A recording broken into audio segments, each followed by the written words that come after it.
Well, good afternoon, everyone. Thank you for coming out.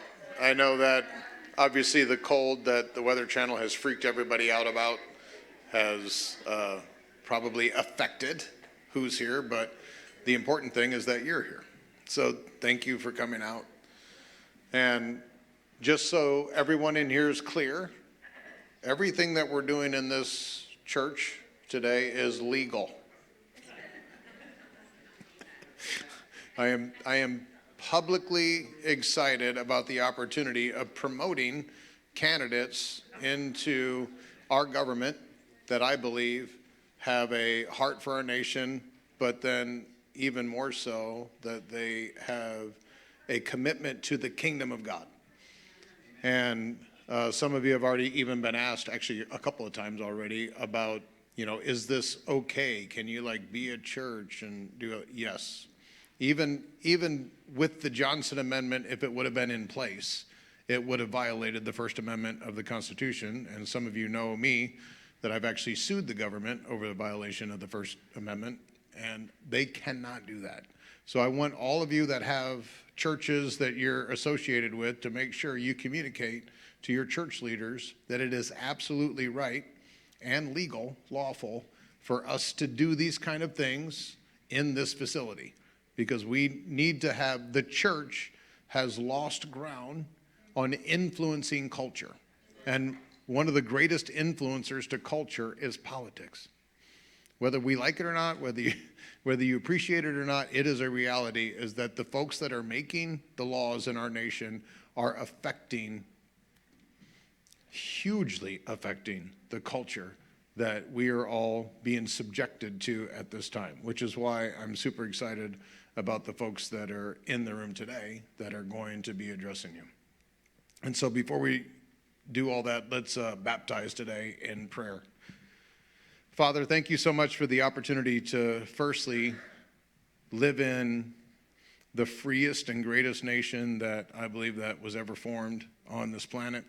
I thank you that our founding fathers recognized the need for a nation that was committed to the authenticity of who you were and what you wanted to do among the peoples of the earth.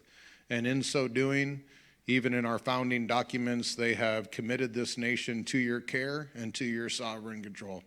And so we stand here today, still in that nation, even though it's changed over the last 249 years, we still believe that we can have what the founders envisioned, which is one nation under God, indivisible, with liberty and justice for all.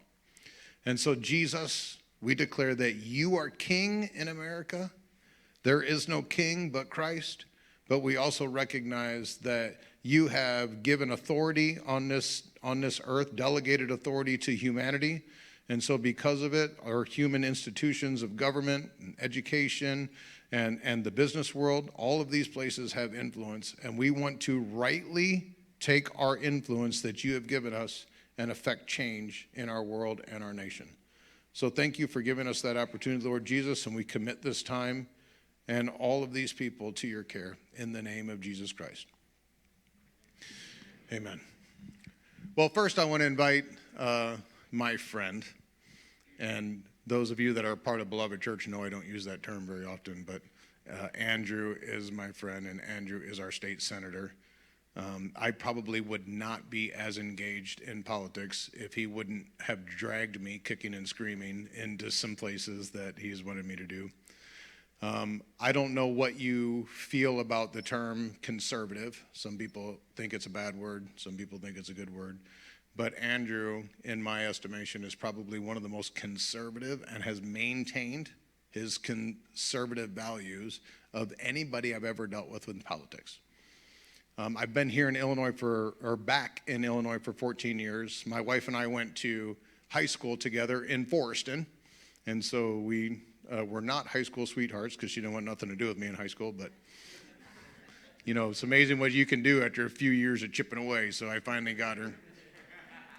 And then we went to Texas, where I went to Bible college. And so we were in Texas for 14 years.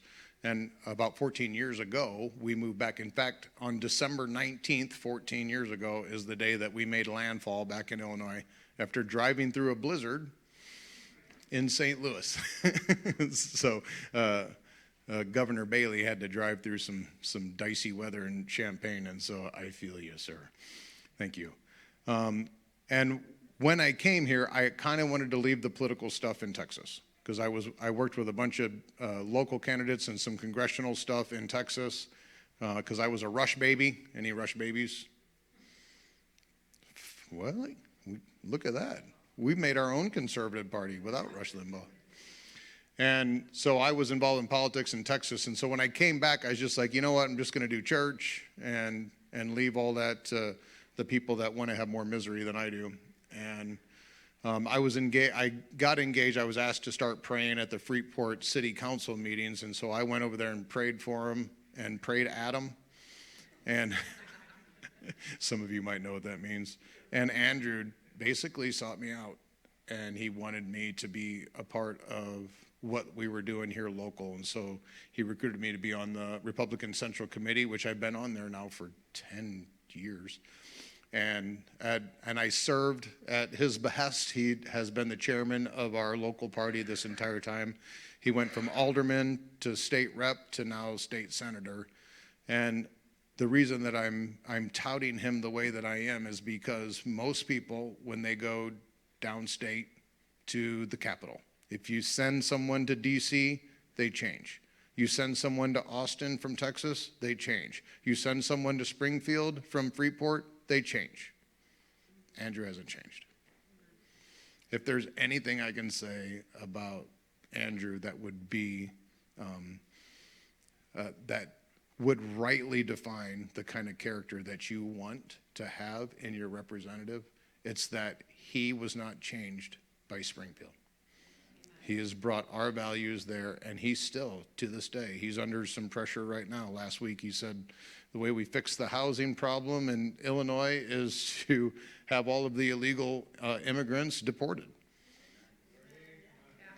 As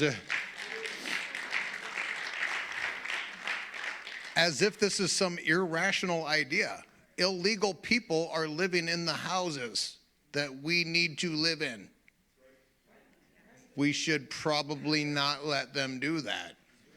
But this is such an illogical and irrational thought pattern right now that he's under incredible amounts of pressure right now because he said the thing that all of us would commonly say is common sense. That's the kind of guy that Andrew is. He and I have had tons and tons of deep and intimate and spiritual conversations, and so I don't call him a friend because we serve in government together. I call him a friend because we serve the King together. So without further ado, Senator Andrew Chesney. Thank you, Pastor. Appreciate you, man. Thank you. Oh, you're great.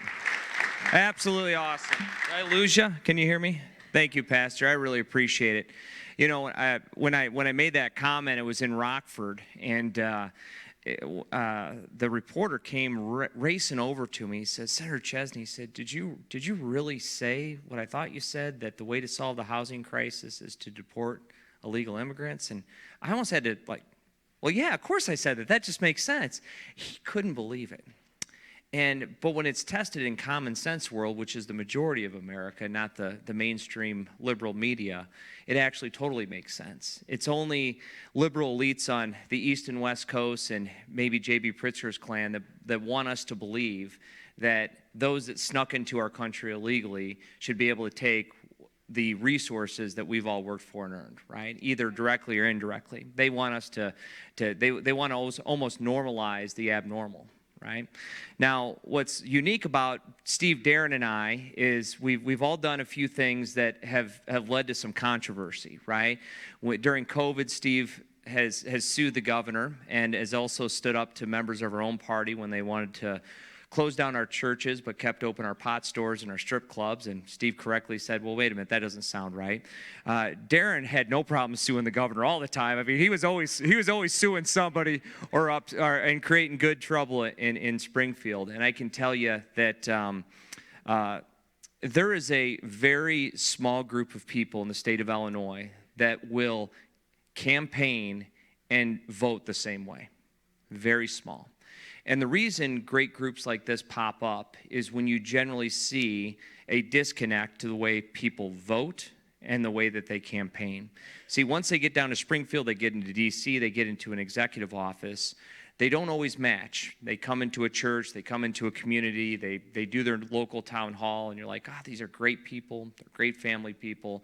Then they go to Springfield, they go to D.C., they go into an executive branch office, and you're like, how did that happen? Like, how can you be a conservative and vote for the largest tax increases in the state of Illinois? Well, that's what Darren and I were saying, 7 years ago? It didn't make any sense to us, and it doesn't make any sense to us today. And I think the reason we feel called to run is because you have to be optimistic in this state, because we think we can change it. But we are not the coastal elites of California and New York, right? We actually believe there's two genders, and we think the majority of people in the state do too, all right?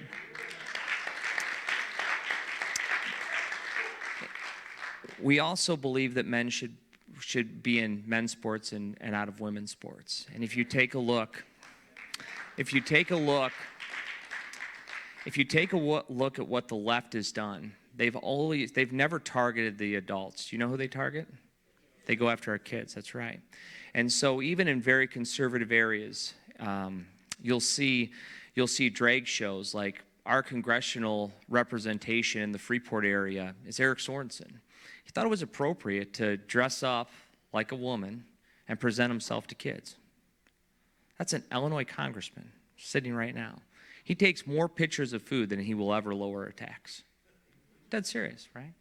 And so you have people like Julie Bickelhaupt that are saying, you know what, this guy's got to get fired. This is crazy stuff, right? If you were to poll test what Eric Sorensen stands for in Rockford or Freeport, areas that are predominantly more purple or blue, he still doesn't poll well. The challenge that you have is how do we get our message out? We recognize in the state that Democrats are going to make it easy to vote, easy to cheat, and near impossible to prove. We know that.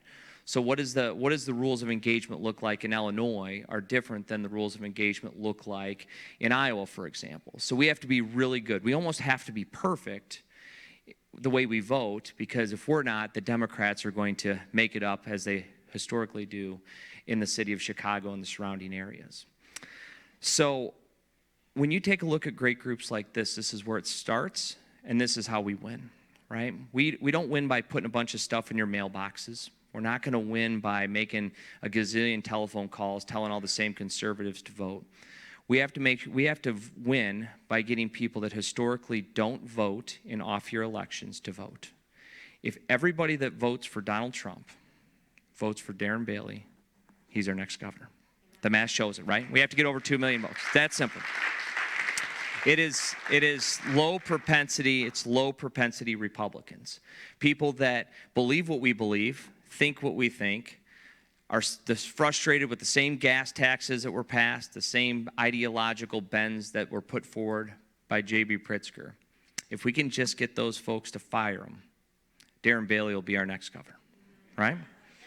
Now, if we can get Darren Bailey to be our next governor, we can also fire Eric Sorensen. It's the same math, right? Because if they're voting for Darren, they're not going to say, I like Darren, but you know what? I really like the drag guy. It ain't happening. They're going to go straight R all down the ballot, and that's what we need, right? All down the ballot, right? That's what's going to happen. There's a few people in here that we have to recognize, which is why we're here. One, I can attest to Darren's character. You're here because you know Darren's character. This guy was fighting before fighting was cool, right? He was the one that led the charge. He was the one that broke the ice. He was the one that upset everyone in Republican leadership before it was the in vogue thing to do, right? And a few people are scratching their heads. Darren wasn't scratching, Darren was leading. And he hasn't changed. He hasn't changed since the day he ran for state rep, when he fired the rhino, when he ran for state senate, when he ran for governor. They've spent tens of millions of dollars to try to beat Darren Bailey. And you might ask why. Is because what Darren's going to say right here is going to be how he's going to vote and or lead. It's that simple. And that is the most dangerous politician. And the Democrats and Republicans on both sides of the aisle hate that type of person. If you actually say what you're going to do and do it, that's scary, because they want to try to manipulate you, right? They want to try to change you. As Pastor Castle said, I hope what you know one thing today is what I tell you here is going to be what I do in Springfield. That's what Darren will do. Now, we also have a couple other races that we have to focus on. We can have really, really good state's attorneys that prosecute crime. We can have really good sheriffs that put these bad people away in our local communities. Historically, what we've done is we've always fallen, even in Stevenson County, this is going to have a local feel, we've always fallen short in how we've addressed our judges. We've had a small group of guys in a smoke-filled room for a few decades that have just been the power brokers behind the scenes and have picked the judges for a few decades in our county. And they were doing what? They were running as Republicans, but they were really Democrats. Happened multiple times, didn't it, Judd? Multiple times. And like, he's not a Republican, but he's going to run that way. Jim Hauser would have been the last example of that. He's the one that's retiring. So now Carla Neiman is running against Judd.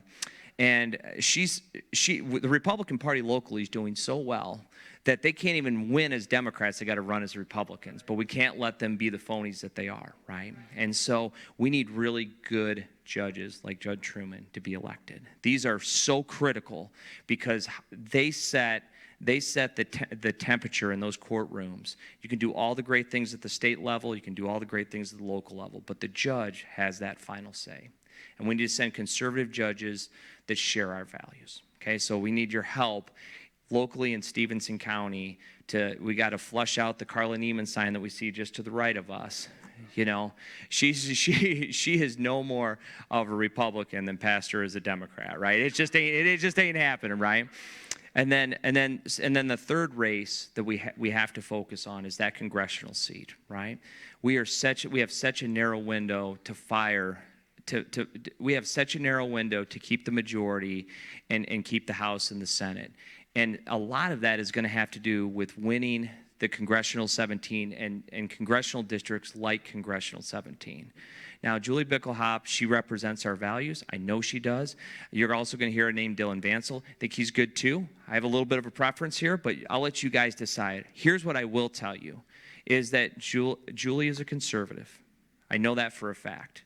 And for anybody that's trying to distort her record on life is not accurate. I will attest to that personally, right? She is as pro-life as they come. All right, so I don't like when people come out and they're fresh on the campaign trail and they slip up. We slip up all the time, right? I know she won't slip up on that vote. That's what I'll tell you. I'll let you guys decide who you want to pick. But I don't like the politics where people try to distort people's records when they make an honest mistake. I think that we can do a little bit better than that. But we got to fire this trans activist Eric Sorensen. And the only way we do that is we have to get out and vote, right? Because I promise you, it's not if, but when. He's going to want to get into every one of our libraries too. And he's not going to want to show himself to a 25-year-old. He wants to show himself to a 10-year-old, right? He wants to get to those kids back there that are playing. And that's the dangerous of that left and the danger. That's why we're here today. We're not here because government's always working. We're here because we're frustrated at times. We're afraid of our future in the state of Illinois, and we want to make a difference, and we want to make change. And that can happen if we can get people like Darren, we can fire Eric Sorensen, and we can get people like Judd elected, right? And I'm going to close up, and I'd be remiss if I didn't tell you that this is such an honor to be here today, but for more than one reason. It is our 12th anniversary today, and my wife and I get to celebrate with all of you. So she says today I'm pretty much a perfect husband, and I should just wrap it up, right? No, but it's certainly an honor to be, and it's an honor and privilege to serve alongside so many great people, but also to serve you directly in the Illinois State Senate. So thank you for having me.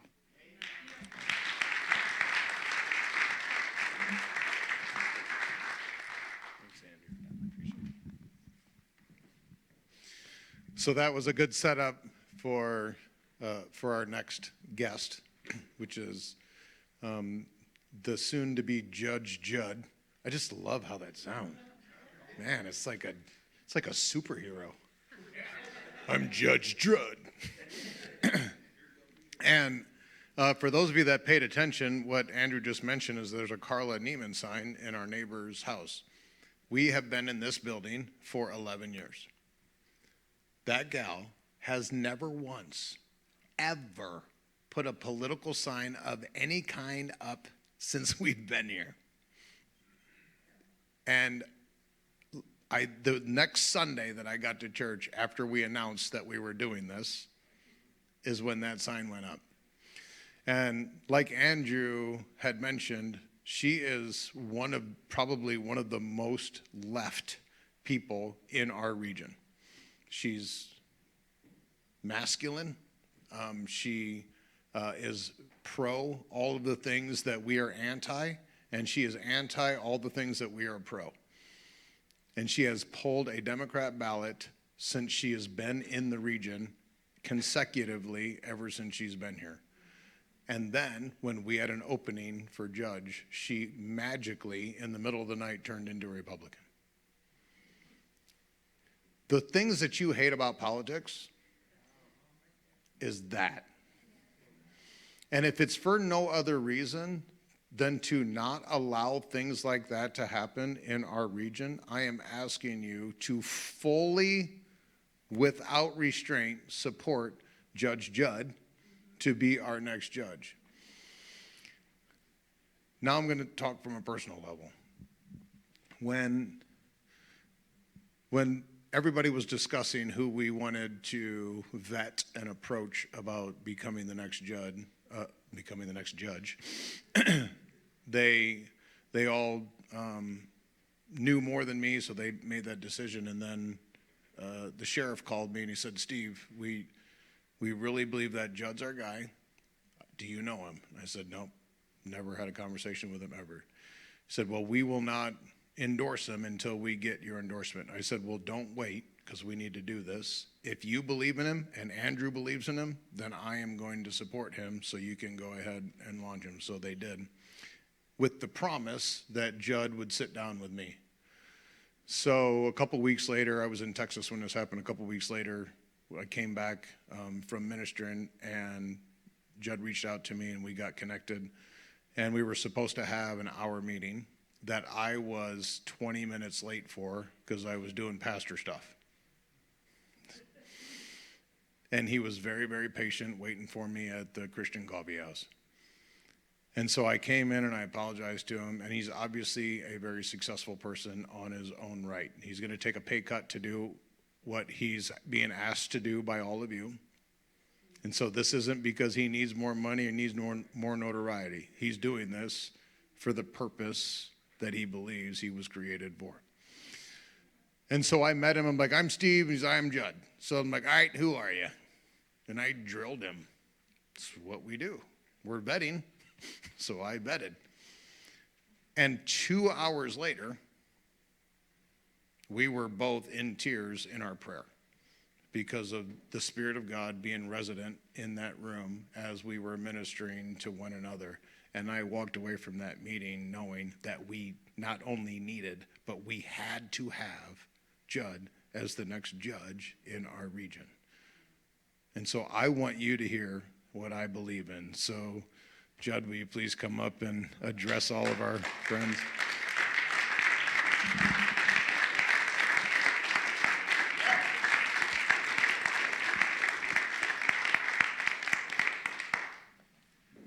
Good afternoon, everyone. Thank you so much for allowing me to be here, Pastor Castle. I'm very honored. I'm very thankful, and this is a great opportunity to introduce myself. I won't take a lot of time because I know a lot of you have driven from out of county to come see Darren Bailey. So this is a brief introduction of myself and why I'm doing what I'm doing. Like I say, when I met Pastor Castle at the outset of when this launched, I had never been involved in politics. I never had a social media presence, in fact, until October 3rd. And my son called me and said, "Dad, for a person who's never been on social media, you jumped into the deep end." And I said, "Yeah, but it needed to be done." And so I'm very thankful, and I'm very, very honored. So a little bit about me is I grew up around here.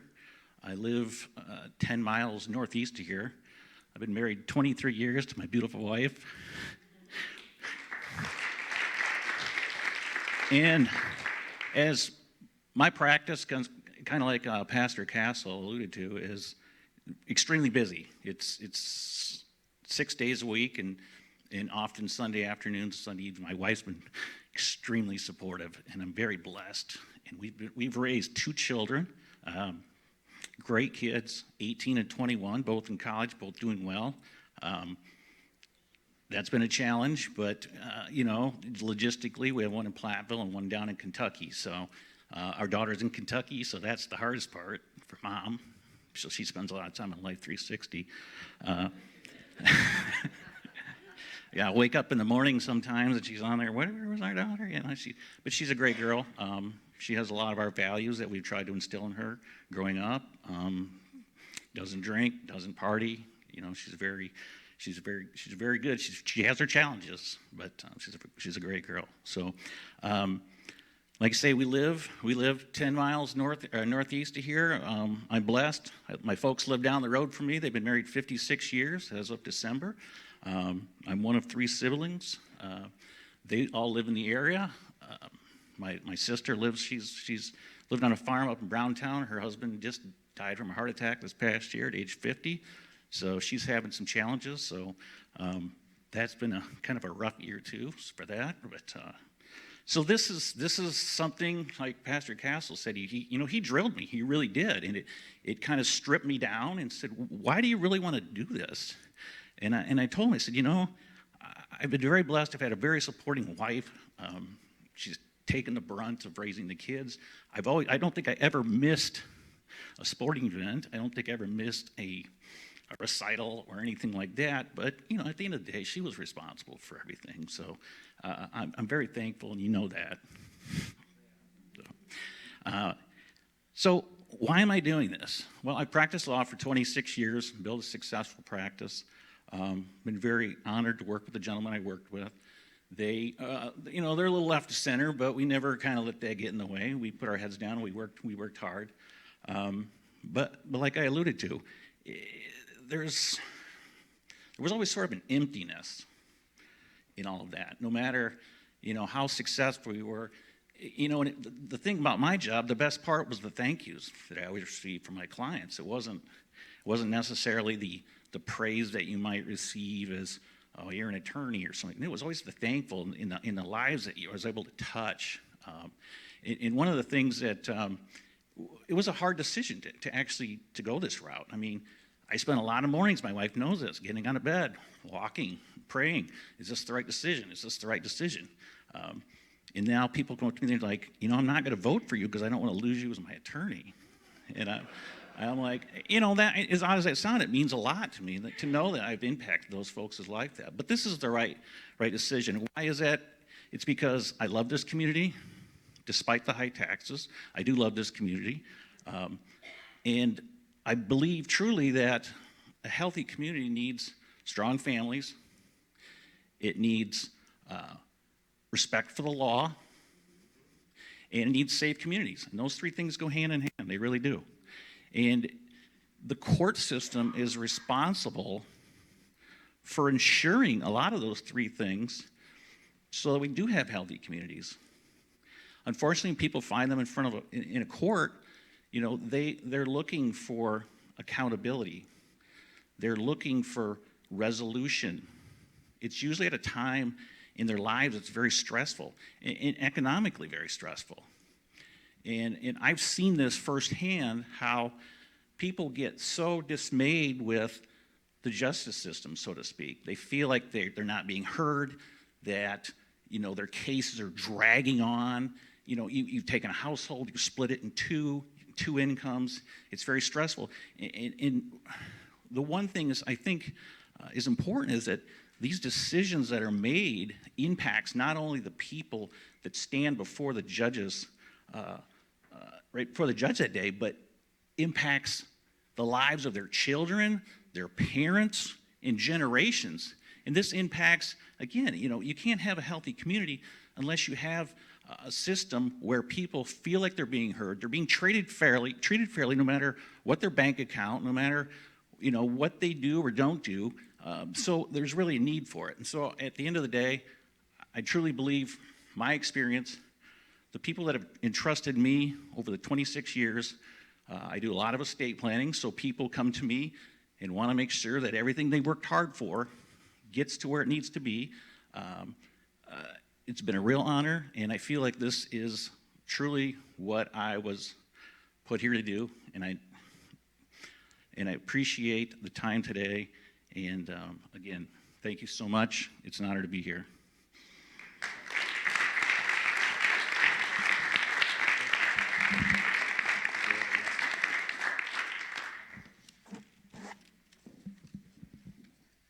I am certain that with Judd on the bench, that we are going to see some more positive things happen when it comes to the judicial aspect of our county that is suffering. So next, I kind of wrestled with this one because there's two main candidates that are running for the 16th, or what is it, 16th? 17th. They just changed all that stuff. The 17th, which is Mrs. Bickelhaupt, and also there is a guy named Mr. Dansel.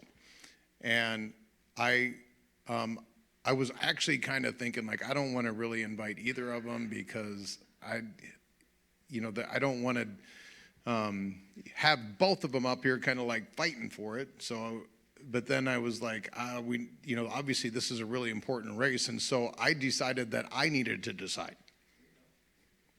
I know, choices, difficult things.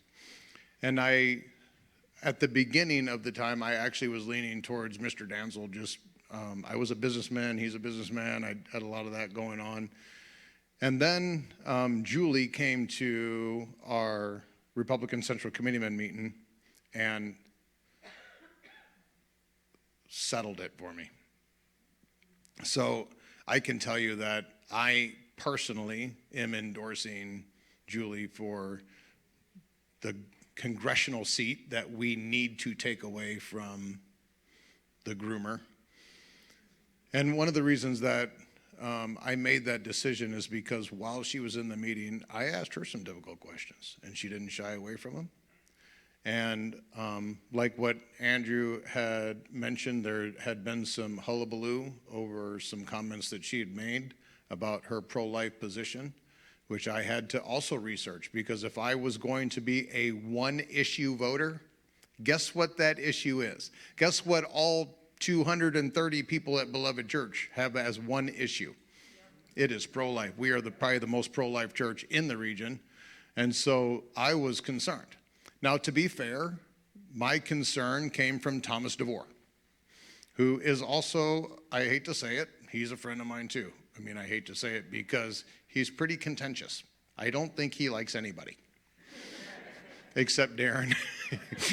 And even that's in question on some days. And I really like Tom. I think Tom is great for our state. I think the things that he's doing, especially on social media, is really important because he's shining light in a lot of dark places. But I also think that he's a little bit of a loose cannon, and he just is after everyone. And I honestly have, I could not stand up here and endorse Toni McCombie, who is my own state rep, because I do not believe that she is an actual Republican. I do believe that she's a rhino, and I'm saying that to you here publicly. And I've challenged her on some stuff, and she just tried to sweep it away. And so I knew that Julie and Toni were connected, and so I had to ask Julie about where that stands, because I am not going to support, nor am I going to endorse anybody that's going to turn into a rhino, because what I just said about Andrew is what I want to do with everybody that we send to DC or Springfield. You're going to go represent us, and if you change, I will go out there myself and spank your tailbone. Like, I am not okay with that. And so I challenged her, and then I had to go and research this pro-life thing, like this through a cog in my socketry. And so I found out that it was just Tom being Tom, causing all kinds of problems. God bless him. I'm glad he's causing problems. We all need to wrestle through stuff. Do your own research. You probably heard that enough. And so at the end of that, I concluded that I am definitely endorsing Julie, and I wanted her to be here, so I invited Julie to come be a part of this. And so I would like for you to meet her as well. So Julie, if you would you please come?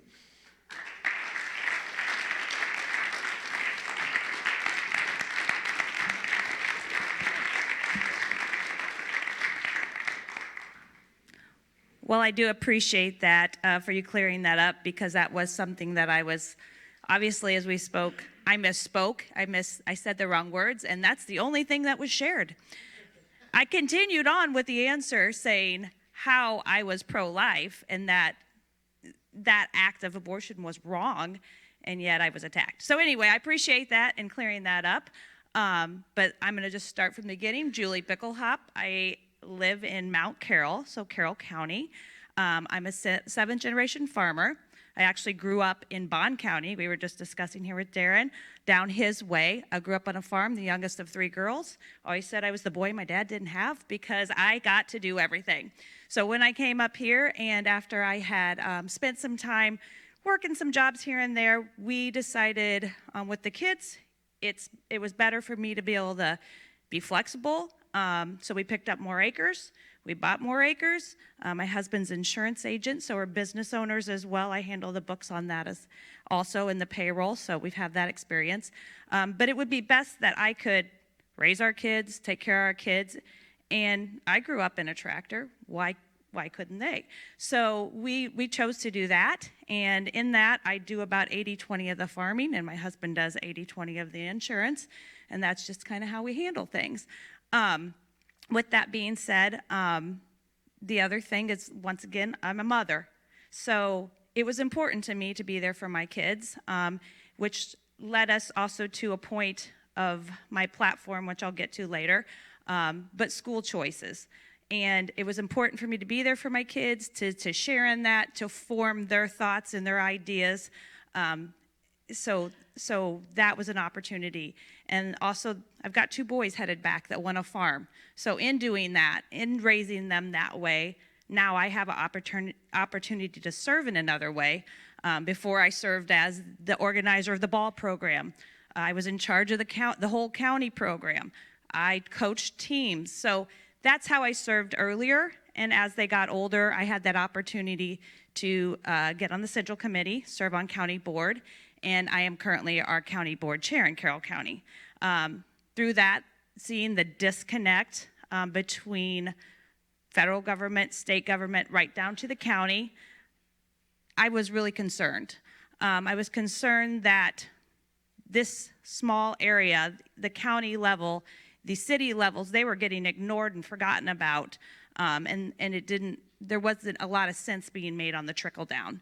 So getting into that and working on that, creating policies that will make that better was something that I really wanted to be able to do and to serve the 17th district, real people that live like we do, middle class, people that go to work every day, people that get dirty on a daily basis. Those are the people I want to represent, that understand that that's what we need in this district, not some far left radical Eric Sorensen who doesn't actually understand how this district works. With that being agriculture, obviously, is a large economic driver of the area. Without agriculture, we really do not support the people of the area. Agriculture is a base of that. So without agriculture, our economy collapses. So I think that's important to understand agriculture. I think it's important to understand the flow of that and be able to create policies that help us do things like create a good farm bill. So with that experience, I'm hoping to show up for the district, be a part of the district, and really show representation of, like I said, good middle class Christian people who serve the Lord, who serve other people, and that's what's important to them, creating good policy that centers around that way of living and a good moral value. So with that, I'm sure I'm leaving something out, but I want to keep this short because we want to hear Darren speak. I live close here. I want to represent the area, and it is important to get out and vote in that primary and in the general, because we need to step up and vote just like people did for Trump.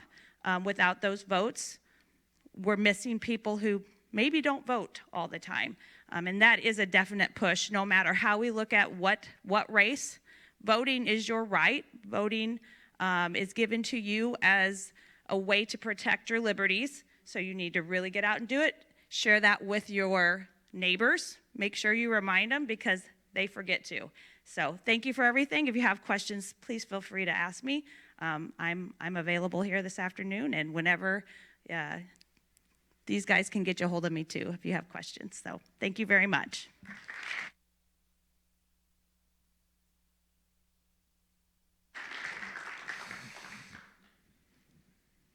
So Darren and Cindy have no reason whatsoever to be in politics. They could have very easily just chose to do the amazing life that they have. They started 2 Christian schools, been a part of starting 2 Christian schools. They have a successful farm. They have a huge, beautiful family. They've got basically the American dream going for them that many people are searching for.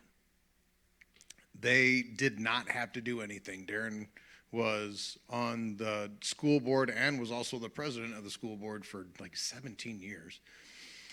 And so, he could have chalked that up. He went to church, check, went and did the stuff at the school board, check. He could have easily laid his head down every night in peace, knowing that he had a good family, had a good life, and he was doing his part. Except it's not how Jesus felt about it. And if I remember right, it was like July 4th, the night of July 4th, when our local, our state government made an egregious mistake of, I think it was it a gas tax thing that a simple little 32% tax increase. They did what I call the Rambo effect. Anybody ever seen Rambo First Blood? All right. So in Rambo First Blood, John Rambo is just a dude that comes back from Vietnam, and he just wants to mind his own business. And he's hitchhiking down the road because he wants to go meet one of his buddies, one of his battle buddies in whatever town in America.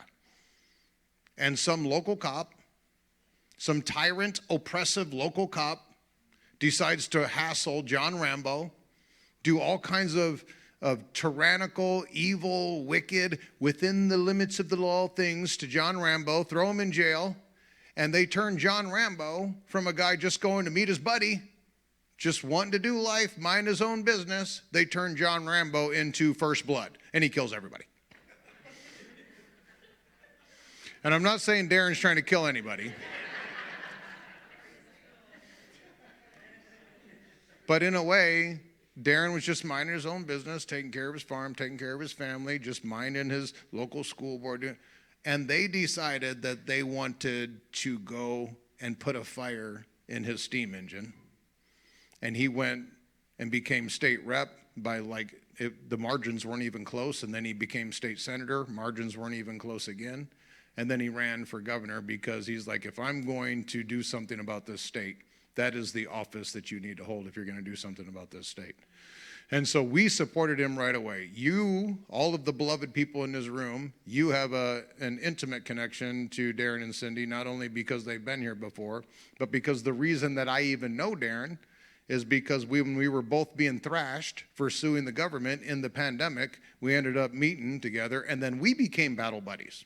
Like, how did it go when you sued Pritzker? Well, how did it go when you sued Pritzker? So, you got a really cool group of people. Like, if you got a friend group, like, did you sue Pritzker? You can't be in here if you didn't sue. And this is our friend group, which just tells you how tyrannical this guy is. And so if we don't do something about it, we're going to continue to suffer under the oppression and the tyranny that we've already been experiencing, and they're making it worse. Now they're importing new ways to cause problems in your home.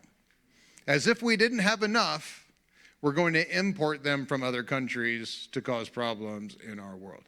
And I love people. I'm a pastor. This is not about the value of a person. This is about the fact that if you are going to do something in life, you need to do it with righteousness. If you want to be an American, then great. I want you to come here, but you need to do it in righteousness. That is not a difficult concept to embrace. And so Darren ran against Governor Pritzker last election cycle. We were all on board, and he did great.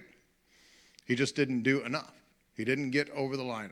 We could probably argue about all the kind of stuff. We all know there's election fraud. Yes. Just checking to make sure I'm in the right room. Yes. We also know that there is a massive uphill battle for Darren versus Pritzker's war chest because he's got billions. He's the wealthiest politician in the nation, which probably means mostly in the world. And so that's a hard obstacle to beat. When you already have a mostly blue state like Illinois and you're running against the guy that's got the most money in all of politics in the country, that's a hard row to hoe. And he still stepped up. John Rambo stepped up. And so this year, obviously, we were all waiting on bated breath, like, when are you going to announce? When are you going to announce? When are you going to announce? And we've had a relationship this whole time. And so I called him, and this is before he'd said anything, and I said, Darren, I need to talk to you. Like, I have a prophetic word for you. And he said, okay. And I spoke prophetically into him. It's none of your business what I said to him. It's his business. And he took it. He took it to heart. And he also let me know that this was going to be a thing. And at this point, he was wrestling with his lieutenant governor candidate and how to do that. And he also had a prophetic word about that. And so any of you that are wondering about the Del Mar situation, I can tell you that we've got the prophets on it. And so they are up thumb about that. So if they're up thumb, I'm up thumb. And I met the guy. He's a great guy. And that's when I asked Darren if he'd come and do this. And he said, yeah. He came and was our keynote speaker at our local Lincoln Day here in Stevenson County. Did a great job. People, obviously, you can't meet Darren for real and not end up loving him. I mean, he's your friend immediately. He's the only person that I've ever met that you meet him and you're his friend immediately. What an amazing character. And so we had the Stevenson County Lincoln Day dinner, and then they got the call at the Lincoln Day dinner. And they had to leave from there to go out and handle this tragic situation with their family. And it was an honor for me to be in that moment because I had the opportunity to pray for them in that terrible circumstance and bring the presence of God and the Holy Spirit into that. And they're still dealing with that. And one of the reasons I want to bring this up is because they're still not in full electioneering mode yet. And yet he stuck to this calendar date that pre-existed this traumatic event. I'm telling you that because I want you to hear the character of a guy who left his family Christmas last night, drove this morning through drifts and all kinds of stuff down in Champaign, Illinois.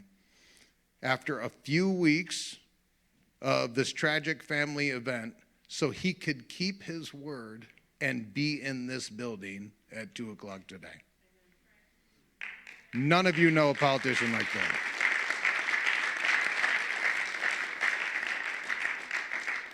The man has integrity and character more than anything that you would see coming out of Springfield, except maybe Andrew. So I want you to consider that this is not just like a vote for governor or, we'll see how this goes or hopefully Darren can maybe do good this time. I am telling you that if we don't have this kind of character that ascends to that place, then we as a state have done it to ourselves. And I'm all in. I'm one of his county coordinators. I'm doing everything. I paid for stuff out of pocket to make sure that we are going to promote and get Darren over the edge. But I'm asking all of you as well. You know people. You know people that don't vote. God bless them. You know people that vote wrong. God bless them more. But all of us have influence. You can influence 10 to 20 people. People don't do it anymore because they don't want to talk to people about politics. Because, right, you don't ever talk to people about politics and religion. Well, guess what? All of you are being charged by a pastor on Christmas celebration at your family to talk about Darren Bailey and Jesus Christ.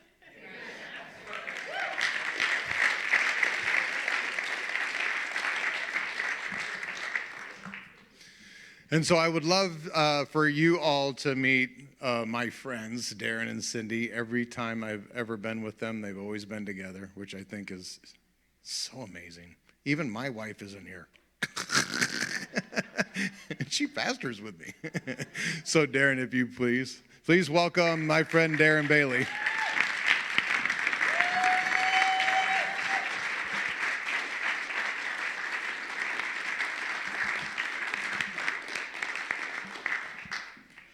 Well, God bless you. I didn't deserve any of that, but thank you for those words. And thank you for coming out today. And just if you're wondering, yes, from Champaign to Effingham, the roads are snow-packed and covered. And there were several times as we were heading up here that I was going to text that I don't know if we're going to make it or not because a lot of 20-mile-an-hour traffic. So, but we're committed. That's what makes this journey so great is that Cindy's with me. Even the first, she's always been with me. She's usually been the one to kind of put her foot in my back and say, yes, we need to do this. And just thank you.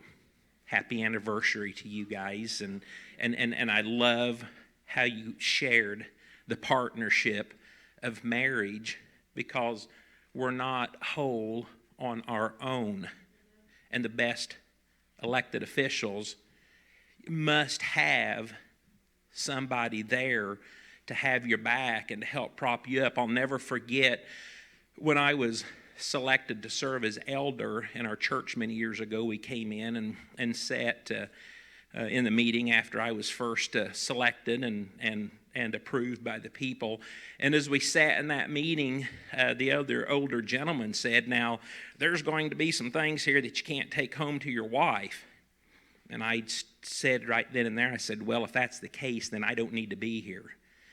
Because if you're dealing with that heavy of stuff, I, in and of myself, I don't have the answers for everything. And I have to be able, she's me. We're one. So I'm not going to not tell her stuff. So I said, just understand that. And if that's disqualifies me, then this is my first and last meeting. And that's been a long time ago. And life's only gotten better since then. So happy anniversary to you. Thank you so much for what you're sharing. Steve stirred up some emotions on me, so I'll try to we'll kind of get through this. Maybe you saw him. I love him. He's kind of the Viking cowboy spirit. And if you saw him handing a gun off to me as we were coming in here, don't be afraid. When we did get the call 7 weeks ago, I had a friend fly me up to Freeport. So the plane was sitting out at the airport. We had a rental car, and I honestly did not know what to do. At that point in time, we did not know that. We just knew there was an accident. And, you pray and you hope against everything, that everything's okay. And we believed that. So I got in the car, and my phone would not work. I was trying to I didn't even know what direction to go. I was in a little Chevy Malibu car, and it didn't have a compass in it. I'm like, where in the world do I need to go? And I just took off driving. And I called the gentleman who flew me up, and he was an older gentleman. He said, Darren, I'm sorry, but I'm not qualified to continue on. And I said, that's all right. I'm just going to take off. I was 18 hours from Ekalaka, Montana. That would have put us getting out there at noon. And finally, my phone started working, and I literally felt, I've never felt like that in my life. I've usually got a plan. I know what to do, where to go, and I didn't. I was about 15 minutes away from the venue, and the only thing I knew to do, I called Steve, and I said, Steve, he didn't know what was going on yet or what had happened. I said, I'm coming back. I need you to come outside, because we had left early so we could get 5 hours home because we had a busy day the next day. And I said, can you come outside, please? And I need some prayer. I don't know if I told you then what had happened or not, but he came outside, and Cindy was distraught. But anyway, Steve prayed for us. And during the prayer, you just felt it. You just felt it. God's peace, God's covering, God's grace, God's goodness. And anyway, thank you for that. That's one moment that I will never forget. Because I'm like still not really knowing what we're going to do. It's 10 o'clock at night, and I'm thinking, well, I'm assuming that I'm going to find a flight to get to, and I usually carry a pistol or something with me, so I had that and thought, well, I don't want to leave that in a rental car, so I gave it to Steve. And Steve says, what am I supposed to do with that? I said, I don't know, just take it. I don't know if you thought in that 10 minutes I'd been gone I did something with it or not, but you know, people are good. We took off driving, and if that's one reason I don't think I'll put my Bailey for Illinois stuff on my car, because sometimes when I pass people, they're like, holy cow, you drive like an idiot, you know. And that night they did, because I knew the people, Zach's business partner that was out at Montana, they had called, and they had 2 little kids, and they had our 10-year-old grandson. And they'd called and said, should we tell him? And I never really thought and considered really what the hard part that I was putting them through to get through that night without telling him, because they were unable to grieve. But we know the little guy, and we just said, no, because it's not going to be good. Because eventually, about 2 hours in to heading out there, we received the call that they didn't make it. I was somewhere in Iowa, I don't know where, and I was going about 100 miles an hour, and a sheriff's deputy pulled me over. And, you know, I didn't try to talk my way out of anything. We just, he could obviously tell from Cindy that something wasn't right. He went ahead and took my information. It came back, and he apologized for stopping us, and he said, you guys go. So there are good people out there. About midnight, again, we're not going to get out there until probably noon the next day. About midnight, we received a call, and a guy said, hey, and by then, we had received a lot of calls to help to fly us out. Then I said, no, it's just too much trouble. It's too late. We're just going to drive. And the reality had set in that gosh, we've something's not going to work here, and we need to. I don't know what the answer is. We'll wait till in the morning and call the Woodwards and say, hey, I'm sorry, you're probably going to have to tell Finn something. But somebody called out of the blue, and they said, where are you at? And where's your nearest airport? And I said, well, we're about 2 hours away from Sioux City, Iowa. And that would put us there about 3 o'clock. And he said, there will be a jet waiting for you. So we got there. This jet flew out of, it was the real deal jet. Took us on out to Montana, and we were able to, we landed in Montana, Baker, Montana, at 5:30 in the morning, just 2 hours even later. It was amazing. It was just a God thing. To the point that when Blake picked us up and drove us another 30 minutes to where they were staying, it was 6 a.m. then. We parked the vehicle. We were in Zach and Kelsey's vehicle. We parked it behind the building where they were staying. It was just kind of a little like a cowboy ranch house with some rooms. And so we opened the door, and there Finn was, and he sets up and says, Papa, what are you doing here? So Grandma, Honey, and I just wanted to come out and see you and see how you was doing, because up to that point he was told that, the helicopter had mechanical issues and they just had to land and get it worked on. So he came outside, it was cold, and got his shoes on, and we walked around the building, and just as soon as we opened the door and he saw his grandma, he knew. So just to see and understand the emotions that a 10-year-old little boy went through. And so anyway, God is good. I don't know. Some of you were there. I felt like I needed to share that with you, what happened that night and what led up. So we are guardians, and that's probably something I want to hit on a little bit. You got to get for your attorneys here, get a will. Make sure, I don't care, you don't have to have anything, but if just whatever it is, have a will, just to designate somebody to take care of things. We're getting our will updated. If something happens to us in the order of our children that are going to raise and take care of Finn, Get life insurance. I don't care if it's $5,000, $10,000, whatever. It doesn't matter. Just get some life insurance, just a little bit. Get your passwords to your credit cards, your computers, whatever passwords. You got a safe, whatever it is. Write them down. Go put them in a bank safety deposit box if you have to. If you trust somebody, put it in your house and just say, there's that. If anything ever happens to me, better not see you looking at it or touching it until then. But those are the things that we probably learned that I want to use this platform to share. So anyway, I think I needed to tell you that so I can move on and talk about this other stuff. So thank you for listening. But I consider you've got Andrew. You've been amazing. Just 3 weeks ago, I never really thought about this. 3 weeks ago, somebody asked me, is there really anybody at all that we can trust in Springfield that are really fighting for us? And then they narrowed it down a little bit. They said, Darren, who do you trust? Is there anybody there? And I didn't even have to think about it. And I said, there's 2 people. My dear friend, State Representative Blaine Wilhauer and State Senator Andrew Chesney. I said, they're really the only 2 that can articulate themselves. They're the only 2 that are smart. Through this COVID thing, I had many state reps, most kind of up in this area, scream at me, put that expletive mask on. They could not get over it because this was right prior to them expelling me from the Boss Center because I wouldn't put my mask on. And I was respectful. I said, you guys have our desks 10 feet apart. I said, CDC says it's 6 foot that we need. You've done better than that.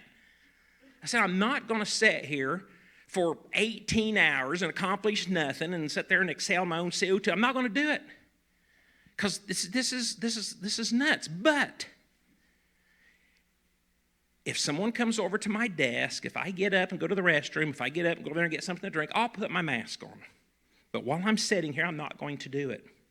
Now, granted, right prior to that, when it was first pointed out that, Bailey, we need you to put your mask on, I stood up because I'm a farmer and I know what these N95 masks do and what they don't do. I've worn them many times in the grain bins. And I looked at Mike Madigan, and he's wearing a mask with an exhale valve on it. You know what that is? He breathes in, it protects him, but when he breathes out, a little flapper opens up, and I pointed that out. I wish I would have been ready for that, to take a video of that, because his assistants were running over to him, because there were TV up there. His assistants were running over to switch his mask out and put the right mask on him. And then just right prior to that, no one had their mask on until it was gavelled into order. So anyway, this is just the nonsense of government if we allow it. I got to meet Steve shortly during and after all that, and we become, thank you. I'll never forget the honor of writing the foreword in your book. God, just thank you. That meant so much. And through this, many of you, Carters came down from Rockford a couple weeks ago to be with us. We're like family. And we're like family because we're like-minded. And we're like-minded because we're fed up with what's going on with our nation. And God bless the churches across Illinois. And I don't know what it is. Next Saturday night, we'll be at Poplar Grove at the Grove Church with Brian Phillips. And do you know Brian? You guys could be twin brothers. The church is stepping up and waking up in most parts across Illinois.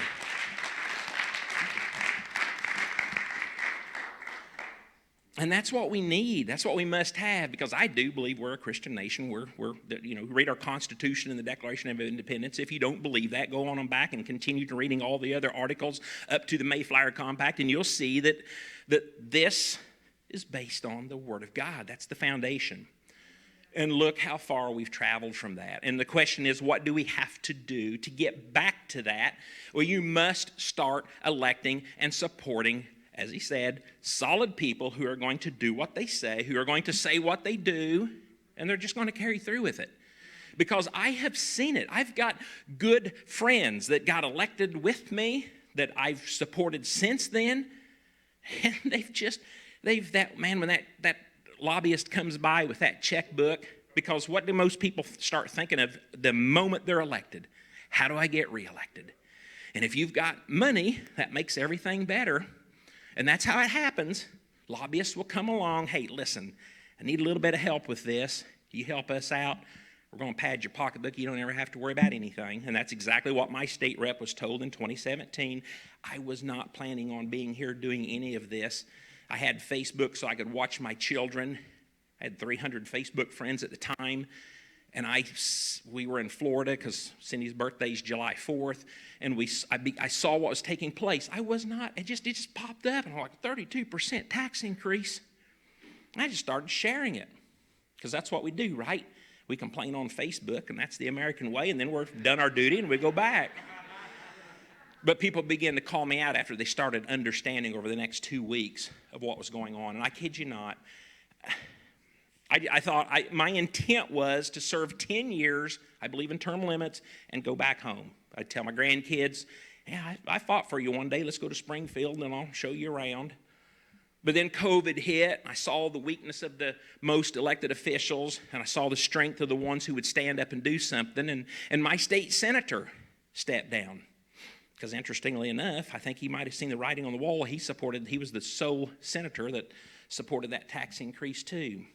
But I was getting along with him. I was going to push that aside. But then he stepped down.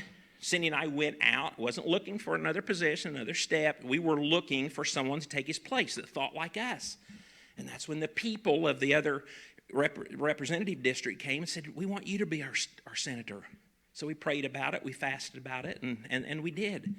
And I thought I was going to serve. I loved serving in the Senate. The House is just a little too crazy. I love serving in the Senate. Half the people, you can get something done. You can a little more respect and decorum taking place, and that's kind of who I am. But COVID hit again. First Chronicles, the prayer of Jabez at 14:10. I mean, expand my territory. I always thought it had to do with farming. Maybe I need to go farm more farm ground and expand my territory. But then as I got older, I began to realize that, no, that's our influence. And we were going around after suing J.B. Pritzker and winning that. And so we went around, and Blaine Wellhire and Andrew, many others were with me on our bus. And we went around telling churches to open, telling businesses to open. Government can't shut you down. And we had a lot of reception, and we had a very good footprint. So we prayed and fasted, and it's just like, I think we're being called to do this. So that's why I ran. And that was to get out, to give people hope.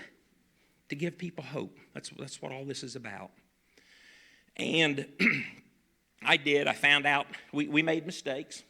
I found out that all of Illinois doesn't think like most of us do here today and in the rural areas. When you go out and you talk about God, guns, and babies, and not everybody likes that message. And I probably didn't catch on to it soon enough. Yeah. So, but not only that, as Pastor Steve said, guys, everybody in here, I'm voting for you. I voted. I want to vote for you. It feels good, but guess what happened on November 8th of 2022 when 2 minutes before the polls closed, they already called Illinois, and off they were. That was the last they were done. So we're on the horn with AP News asking, no. We were just up in Chicago. We've been up there for the last 4 months. And even this morning, even that morning, people were coming off the trains, coming to us and just, no, you got something wrong. And they said, no, we monitor four precincts across Illinois, 2 in Cook County, I think 1 in Peoria, and 1 in one of the collar counties. It says there's only 40% of the people are turning out to vote. So you know what that means? That means basically everybody on this side of the room, you guys voted, and everybody over here, you didn't vote. Those are the true hard statistics. And you hear it every day. My vote doesn't count, it's rigged, Chicago, blah, blah, blah. All while our military veterans show up, they're ready, they protect our freedoms, and we sit back and enjoy it. We have an obligation. We have a duty, and that is simply to vote. So if we fail in that, we've got a year to figure that out. If we fail at that, then I believe so goes our country. I believe that we can fix Illinois. I truly believe that. And friends, that's what I've kind of, through being able to, back up one more, it's probably, what's it been? Probably 4 months ago. On a Sunday morning, I was up at 2:30 in the morning. I couldn't sleep. Up to that point, I was content. I wasn't running for any more political offices. I'm done. I'm gonna stay and focus on my grandkids and my family. And I got up on a Sunday morning at 2:30. I was in my office just reading and praying, and there really wasn't a lot going on with farming things. We were getting rain. Everything was looking good. Cindy got up at 5 and came in and said, what's bothering you? And I just said, Cindy, this it's kind of welling up again. I don't know. I feel like, if nothing else, I feel like we need to run. We've got too much of a grassroots organization. People have sacrificed too much. I am not at all satisfied with any of these other candidates. I like them. They're good guys, but I don't see the backbone. I don't see any proof of what it's going to take to stand up. I said, I don't know. So we prayed about it. I didn't say anything to anybody else. That next week was God showed up again. Just all of a sudden, I started getting phone calls and messages, and it's like, it's real. So that's why we're here. We're here because I believe we're being called, but I'm here because I believe we've learned a lot. When do you learn? You know, look at the Bears and the Cubs. They lose, and then they learn, right? Look at the Bears this year. If you just win, are you really learning anything? Maybe you just keep replicating what you did. But up to that point, I get so tired. It's actually humorous. With the only message that anyone has against me, he's lost a bunch. Well, that's when you get smarter, guys. You don't give up. So we're taking that. We sat down. We thought, okay, this has got to look different because I just can't go out there and just do the same thing. We know we've got to get votes, and we know where the votes are at that we've got to get. Getting your neighbors and stuff inspired around here should be easy. It really should be. You can practice the primaries March 17th. That's my birthday, so happy birthday to me. Get everybody out and vote, and let's have a big victory.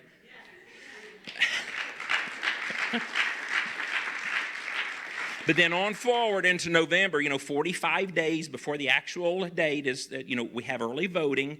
We've got to get people out because Cindy's with me too much. And we hear still to this day, I can have a conversation with you and I can look you in the eyes and I can tell if you voted or not. And I will ask you if I can tell it. Did you vote? If you're honest with me, many people, no. Work, grandma got sick, I was in the hospital, we took a vacation, blah, blah, blah. It's really, and then there's a handful of people that I'm just fed up. But yet you're talking here telling me that I need to replace. No, guys, we got work to do. And we can accomplish this. So we can, that's the easy part around here. But the hard part is Cook County and the Collier County. So let me tell you, it takes money, and I'll tell you what, money is in short supply. People are good. I want to ask something right now for you. Be praying for Finn, the little 10-year-old young man that we are now guardians, Zach and Kelsey's son. Kelsey's dad is dying of cancer, and I don't know how much long he has, but and Kelsey's mom, she went to school with Cindy and I. We're the same age, and Kelsey's dad, he's about 4 years older. So. And Finn and him were really close because he liked racing and he always had sports cars, and Finn was over there a lot.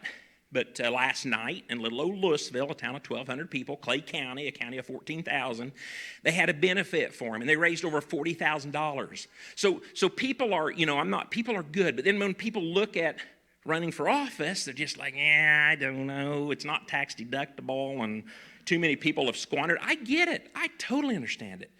Makes me sick having to ask for money. But I spend several hours a week making those phone calls. Last week, I dialed, and interestingly enough, people are picking up the phones. Years past, they wouldn't pick up, and that's the best part, because then you just leave a message. Ooh, got that one off. But when they answer, it's just like, especially when it's a 312 area code and they answer, it's like, this is going to be interesting. So I engaged a gentleman. He knew who I was. I mean, I saw his address before. He's right downtown Chicago. Gave me his condolences, so he knew that, which was pretty amazing. So we started talking. He said, well, but Bailey, listen, the Chicago people never have time to talk. And I think he's like, why did I answer the phone? But he said, yeah, you got my vote. I'm going to vote for you. But I'm not sending any money. I'm not doing anything. I said, okay. I said, but could I help get to know you just a little bit to understand the messaging? He said, well, yeah, and then he mentioned Trump. He said, my biggest problem with you and most Republicans is you guys like Trump.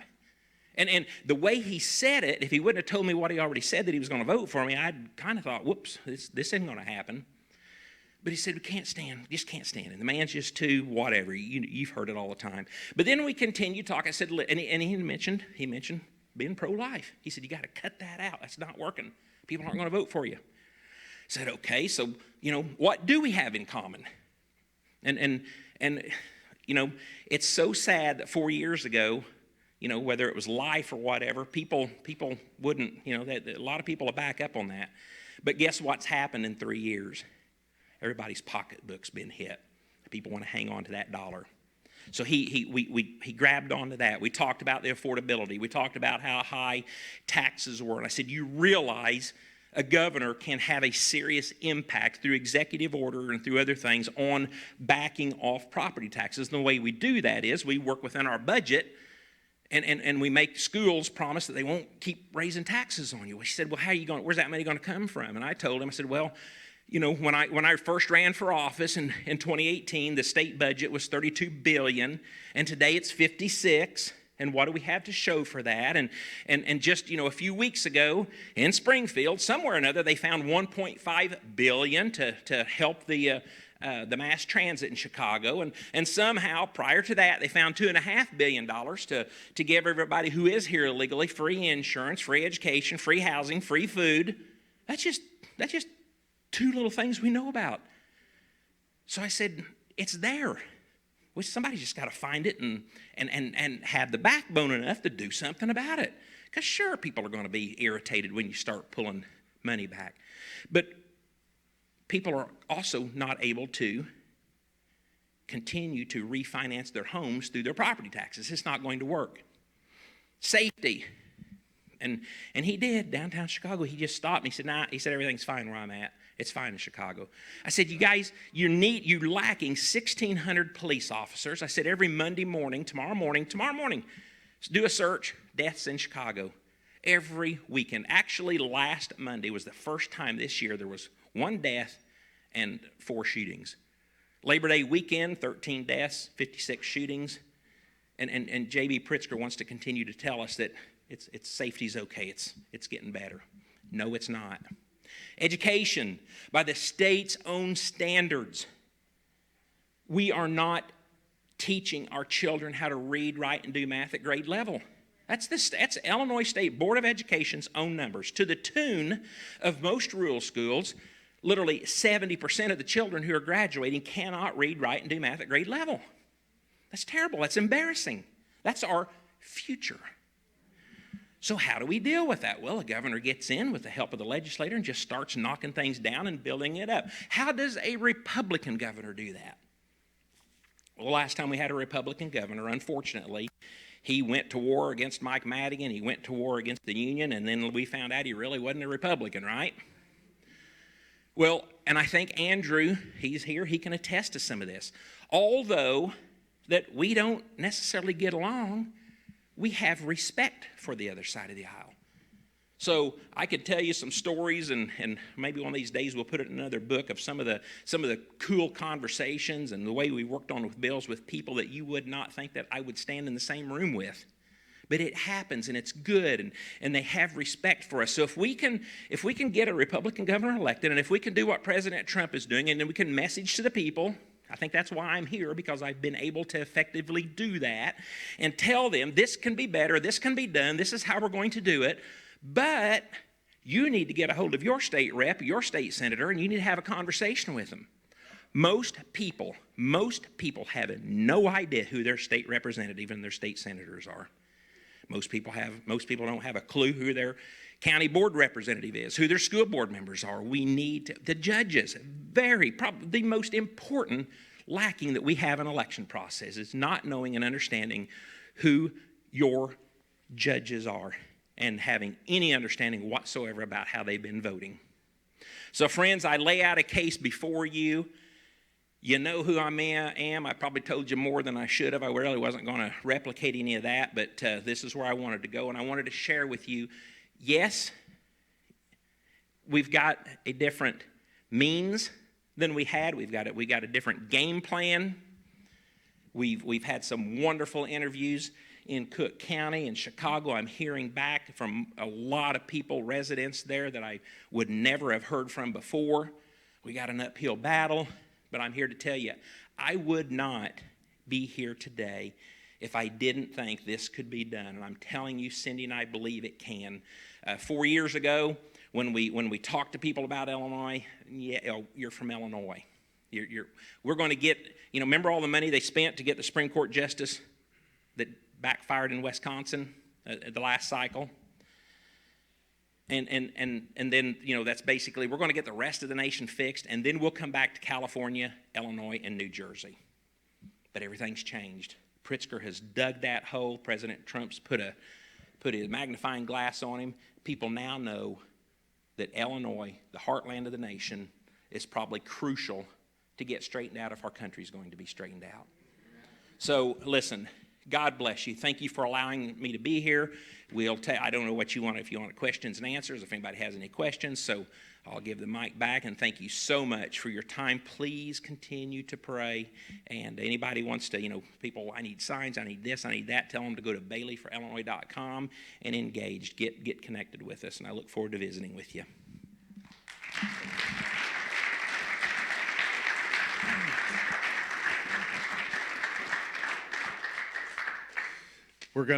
I'm not gonna take questions from you, because what my intentions are is I'm gonna have the Baileys over here, because they're our Christmas gifts, so they're gonna stand over here by the Christmas tree. And then we're going to have Judge Judd over here by the treasure chest, because you definitely can have a judge watch over your treasure chest. And then we'll have Julie back there in the back, and any of you guys that want to go ask them questions, get information from them, I would love for you to do that. We're not going to have anybody talk to Andrew and Kelly, because they're going to go have an anniversary meal.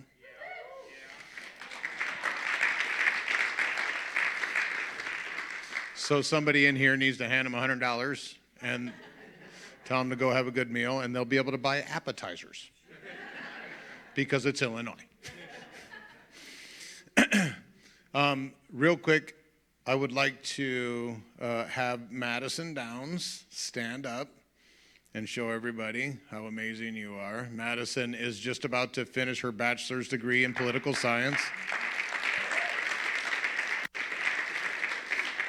And she's been working very diligently to make this happen, make it a reality. And so she definitely wants to be a part of politics. And so all of you need to make sure that she knows that she's greatly loved, because then when she gets into politics, she's not going to feel that anymore. So you're going to have to do it now. Thank you for all you did.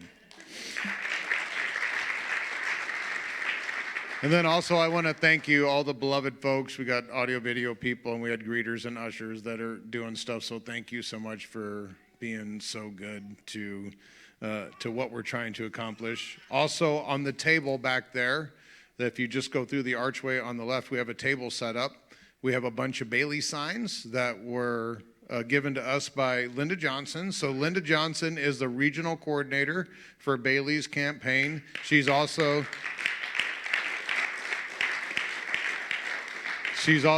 a Freeport City alderperson, and so she's doing her part to try to affect regional politics. And then we also have Larry Joger, sits back there in the middle. Wave, everybody.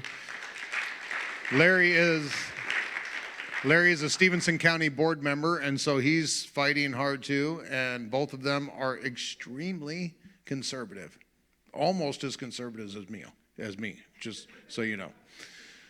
So real quick, just to make sure that this is the kind of room that we need to have in order to do things in Illinois, is anybody in here like to see Nancy Pelosi investigated for insider stock trading and pay it back? Okay, that's all right. How about, would anybody in here like to see Ilhan Omar deported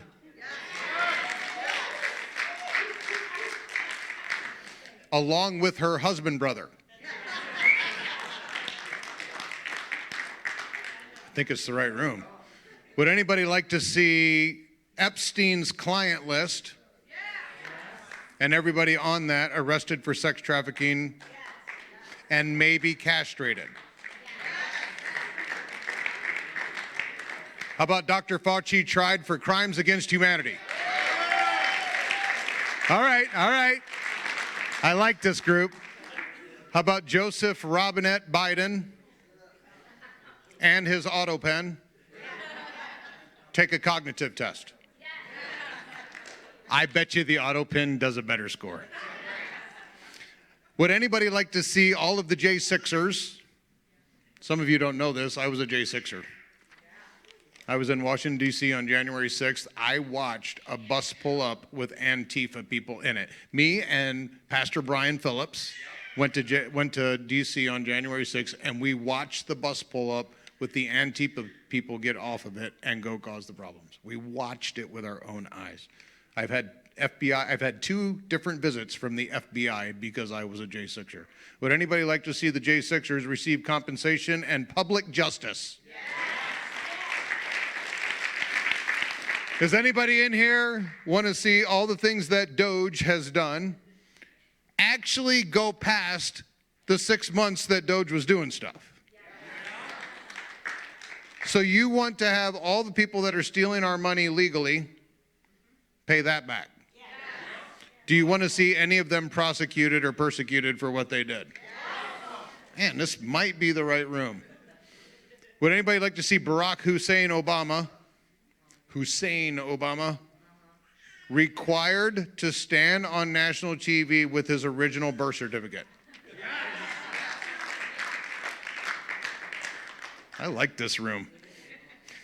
How about the portly J.B. Pritzker be perp walked in a very large orange jumpsuit for raping, oppressing, and pillaging the people of Illinois to give our tax money to criminals and imported illegal immigrants?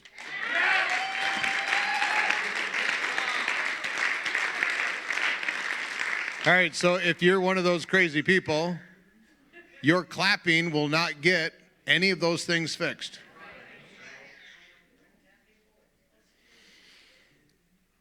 Jesus told a parable one time. He says, if you go to a person who's demon possessed and you cast the demon out of that person, that demon will go out and they will walk through dry and wasted places. And then that demon will say to himself, I think I'm going to go back from where I came.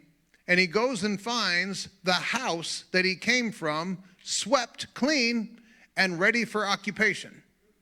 And so then he goes and gets 7 more demons that are worse than him and comes by and repossesses the man. And Jesus said, all of this is in red in your Bible. Jesus said the latter state of that man was worse than the first. The latter state of a man who had a demon cast out of him was worse than when he had a demon. I want you to apply this towards politics in America. If you think that we're going to get all these people, Dr. Fauci, Ilhan Omar, Barack Hussein Obama, if you think we're going to get all of the criminals that did the things and we're just going to get rid of them and then we're going to have an awesome party together, you have missed the divine principle that is 2,000 years old and has been proven to be true. I don't know what your spiritual status is except for the beloved folks here. If you are not in a church and actively engaged, that doesn't mean sitting in a chair checking the box on Sunday trying to stay awake. If you are not actively engaged in a local church, then you don't believe these things. Because there are going to be worse people that come. If you get rid of Ilhan Omar, they'll find someone else from Somalia, and they'll be worse. They'll be worse. if we don't fix the insides, the infrastructure of our nation, then us just getting rid of these right now hot topic bad people is not going to help our children and our grandchildren. We have a spiritual responsibility for this nation. If you are not engaged not only in the political process, but in the kingdom process, which deals with eternal subjects, then you are not truly vested in all the things that you clapped for. I need you to be truly vested in things that are important. And we here at Beloved have a lot of opportunities to minister to you. If that's where you're at, if you're churchless, or if you don't know how to find the things that need to be in your life to disciple you into making sure that you're building your own internal structure, so then you can go and build other people's internal structures. Disciples are what makes disciples. You can't go make disciples of nation if you're not a disciple. And if we're thinking we're going to fix this nation, trust me when I tell you, it's going to be people that are working for the kingdom. We've already tried it the other way. How's that turned out? Not well. So I'm encouraging you to make sure that not only do you engage in the political process, we have a voting QR code. I'd like for everyone to get out your phone in church. I'm the only pastor that's ever told you that. Please get your phone out in church and take a picture of this QR. And this is a QR code that will take you right to registering to vote. And if you're sitting there thinking, oh, I've already registered to vote, that's great. Take a picture. Listen to the pastor. Because you're going to be talking to someone somewhere about engaging in the political process, and they're going to say, well, I'm not even registered to vote. Well, guess what? I just happen to have a solution to your problem. And you're going to show them the QR code that is on your phone. And you're going to help walk them through the process of being elected, because they're going to care more about their nation than they're going to care about the 2 hours that it takes them to go and vote on voting days. Or now it can take 10 minutes and you can mail it in. And I'm sure none of those things are being cheated. In addition to that, I would also like to make sure that you know that all of these guys and gals that are running for these offices, they can only do so much with their voice. They're actually going to have to multiply themselves in you. And sometimes that means money. And I know, especially as a pastor, me standing up here and saying that you need to do something with your money is already obtrusive. And then on top of it, I'm going to say you need to do something with your money and politics. I'm sorry. I'm sorry this is the way the world works. If I had a magic wand, I would wave it and we wouldn't have any politics, because Jesus would be king and we'd all be somewhere else. The streets are gold there. We don't need any money. But while we're here, we need money. And money is what makes things work. And when you're going up against Eric Sorensen, who's got tons of war chests, and J.B. Pritzker, who's the wealthiest person, the wealthiest politician in the nation, you can't just do that by encouraging them and giving them a phone call and telling them, I'm for you and I'm voting for you. There's got to be more skin in the game. I hate to use that statement, but there's got to be more than that. And then finally, if there's anybody that needs anything, we here at Beloved Church, we obviously believe that the King is King and that the Holy Spirit is alive today. I know there's some Christian denominations that don't believe that the Holy Spirit is alive. We actually believe that the Holy Spirit is alive. And so if there's anybody here that needs any kind of ministry, if you've come here and you're overwhelmed, you're oppressed, you're depressed, if you have sickness or disease, if there are problems in your life, we're a church. This is what we do. We should have, if we wouldn't have been leaning on government so much to do those things, then we wouldn't have been in the mess that we're in now. So thank you so much for coming out. We're going to have the Baileys up here, and then we'll have Judge Judd over here, and we'll have Julie in the back. And so any questions that you have for any of them, please go and respectfully engage with them in your questions.